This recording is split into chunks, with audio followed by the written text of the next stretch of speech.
first time I met Matt, he answered a personal ad on stlmusic.com. They had this like, yo, does your band need a bass player? Does your band need a guitar player? Does someone whip you into shape?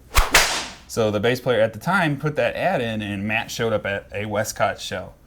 And we were, you can't even really call us Westcott at the time, because I feel like the Westcott was the formation where we really started becoming a band, was Jeff, Joe, and Matt like molding us and helping us become a band. But he answered this personal ad and showed up, and we were just obsessed with Story of the Year, as most bands in St. Louis were at the time. So we were doing like simultaneous jumps and catch a guitar flip around the back, and Matt was like, oh shit, that's what I want to be doing.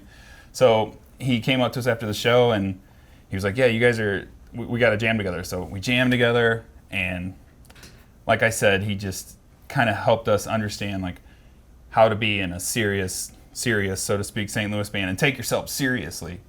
And STL Punk was huge at the time, so he showed us how to like market ourselves a little bit on STL Punk. So Matt's been in this band Westcott for a while, and he's like, yo, dude, I know this dude from back in the day. He's my buddy Jeff.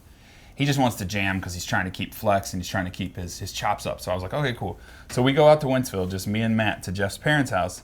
And Jeff's down there, and he's just playing these Westcott songs perfectly. And I was like, oh, wow, this guy's like, it's cool that he like went ahead and like learned our songs just to jam. That's very nice of him.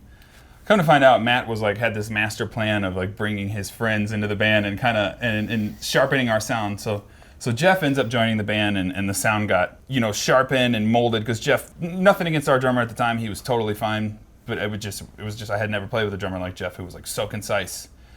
Hey, this is about Matt. Hey. But this is all. I'm okay with all this. This is all about Matt's master plan. Like Matt had this master plan to form this band in the way that he saw fit, and so he's a puppet in a good way. He's working the strings. So our bass player decided that he was going to leave, and that same night I had seen Joe at the High Point, and I was like, yo, we're looking for a bass player, and he's like, hit me up. So we're all crowded around Matt's computer in his basement, and we're watching this Modern Day Hero video of Joe's band at the time, and Joe does like some guitar flip or something. We were like, that's like Story of the Year. Let's call him again.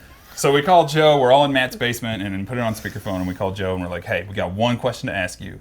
Sammy Hagar or David Lee Roth? And, we wanted him to say David Lee Roth, I think, but he said Sammy Hagar. But we still let him in the band anyway. Thank you.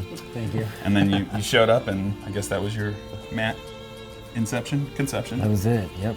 You guys kissed on the lips, and the rest is history. Oopsies.